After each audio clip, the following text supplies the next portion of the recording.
Bem-vindos a uma jornada que atravessa 7.000 anos de história. Uma saga sobre a arte de lutar usando apenas os punhos. Das arenas de gladiadores até os ringues olímpicos. Essa é a incrível história do boxe.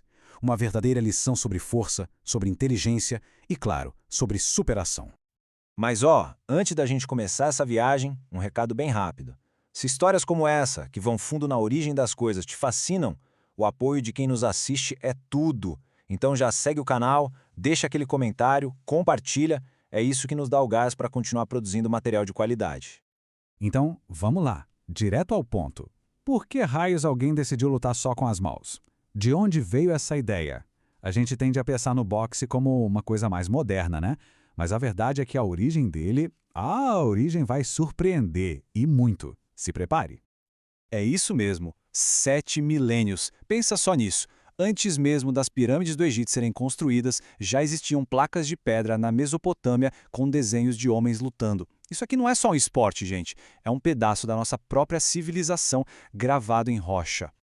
E para a gente não se perder nessa longa história, vamos dividir tudo em 5 partes, beleza? Primeiro, as origens, lá na Antiguidade. Depois, como o negócio passou da brutalidade para algo chamado de nobre arte na Inglaterra. Vamos conhecer os caras que criaram as regras, ver como o boxe virou um fenômeno mundial e, para fechar, vamos celebrar os gigantes brasileiros que fizeram história no ringue.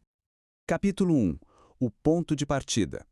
Bem antes de existirem cinturões ou luvas acolchoadas, o ato de lutar com os punhos já era uma realidade nas grandes civilizações, tanto como entretenimento para as massas quanto como uma questão de vida ou morte. Olha só essa linha do tempo. Tudo começa quase como um ritual lá no Egito. Depois, vira esporte olímpico na Grécia Antiga. E, por fim, se transforma num espetáculo de vida ou morte nas arenas de Roma. A cada império que surgia, o boxe ganhava uma nova cara. E quase sempre, uma cara mais violenta. E o nome disso era pugilato. Se na Grécia as tiras de couro já machucavam, os romanos foram além e criaram os cestos, basicamente uma luva com pedaços de metal. O objetivo ali não era fazer pontos, não. Era nocautear, fazer o oponente desistir. Ou, coisa pior, a luta só terminava quando um deles não conseguia mais se levantar. Às vezes, para sempre. Com a queda do Império Romano, o boxe praticamente desapareceu por mais de 1000 anos. E quando ele voltou, não foi em grandes arenas. Foi no meio do povo, nos becos, nas ruas da Inglaterra. Era a brutalidade em sua forma mais pura, sem regra nenhuma, mas com uma energia que ninguém conseguia ignorar. Eram as famosas prize fights. Mãos nuas, sem rounds, sem juiz. A luta só acabava quando um caía e não levantava mais. Era ilegal, era perigoso e era um caos total. E foi justamente no meio desse caos que algumas pessoas começaram a pensar: peraí, a gente precisa colocar alguma ordem nisso aqui. E aqui que a história tem uma virada de chave. Vamos falar dos visionários. Aqueles homens que olharam para aquela briga de rua e enxergaram algo a mais, uma arte. Foram eles que pegaram o caos e começaram a esculpir o esporte que a gente conhece hoje. E o ponto de virada, infelizmente, veio de uma tragédia. Jack Broughton, um grande lutador da época, acabou matando um oponente no ringue. O trauma foi tão profundo que ele decidiu que aquilo nunca mais poderia acontecer. E aí ele criou as primeiras regras da história. Coisas que hoje parecem óbvias, como não bater em um oponente caído. Foi a primeira vez que a palavra segurança entrou nessa equação. E aí, em 1867, veio o documento que mudou o jogo para sempre. As regras do Marquês de Queensberry não foram só uma atualização, elas basicamente inventaram o boxe moderno. A missão era clara: transformar a briga de rua em um esporte legítimo, com segurança e respeito.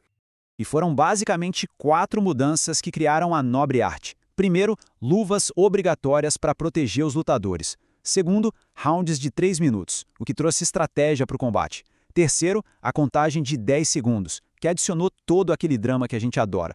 E quarto, a proibição de agarrar, definindo o boxe como uma arte de trocação de golpes. Simples, genial e definitivo. Com regras claras e muito mais seguro, o boxe finalmente estava pronto para o palco mundial. E claro, não existia palco maior do que os Jogos Olímpicos. A era moderna começa aqui, com o esporte explodindo em popularidade no mundo inteiro. O século XX foi uma montanha-russa. O boxe entra nas Olimpíadas em 1904, ganha organizações profissionais como a WBA e, mais de um século depois, finalmente abre as portas para as mulheres em Londres 2012. E em 2016, aqui no Rio, uma quebra de paradigma. Os profissionais puderam competir. O esporte, como se vê, nunca parou de evoluir. Nesse palco olímpico, historicamente, 3 países sempre dominaram: Estados Unidos, Cuba e Grã-Bretanha. Só que, nas últimas décadas, uma nova força começou a surgir, quietinha, para desafiar essa ordem estabelecida. E essa força é o Brasil. E assim a gente chega ao nosso último capítulo. A hora de falar do Brasil. A nossa história no boxe é escrita com muita raça, um talento absurdo e um coração do tamanho do mundo. De pioneiros que abriram caminho a lendas que chocaram o planeta, vamos celebrar os nossos heróis. Falar de boxe no Brasil é, antes de mais nada, falar de Éder Joffre, o nosso galo de ouro. Ele não era só um lutador forte, ele era um gênio dentro do ringue. Nosso único representante no Hall da Fama Internacional. Éder Joffre não é apenas um campeão, ele é a régua, além da máxima, onde tudo começou pra gente.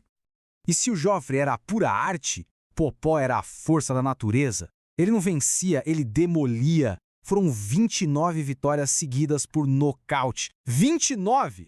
Popó era eletricidade pura, um fenômeno que fez o Brasil inteiro parar na frente da TV para assistir boxe de novo. E essa força toda explodiu nas Olimpíadas. Começou com o bronze heróico do Servilho de Oliveira, lá em 68, levou quase 50 anos para o sonho do ouro virar realidade, com o Robson Conceição, em casa, no Rio. E em Tóquio, Éber Conceição e Beatriz Ferreira mostraram que o Brasil não era mais um coadjuvante. Nós chegamos para ficar. E cá estamos, 7.000 anos depois. Das pedras da Mesopotâmia às luzes de Las Vegas, o boxe sobreviveu a impérios, guerras e revoluções. E a pergunta que fica no ar é: o que será que o futuro reserva? Depois de tantas transformações, qual será o próximo grande capítulo dessa saga incrível? Pois é, a reflexão fica no ar. E agora? A gente quer saber, o que mais fascina nessa história toda? A brutalidade dos gladiadores romanos ou a genialidade de um campeão dos dias de hoje? Deixa a opinião aí nos comentários. Foi um prazer fazer essa viagem no tempo. A gente se vê na próxima.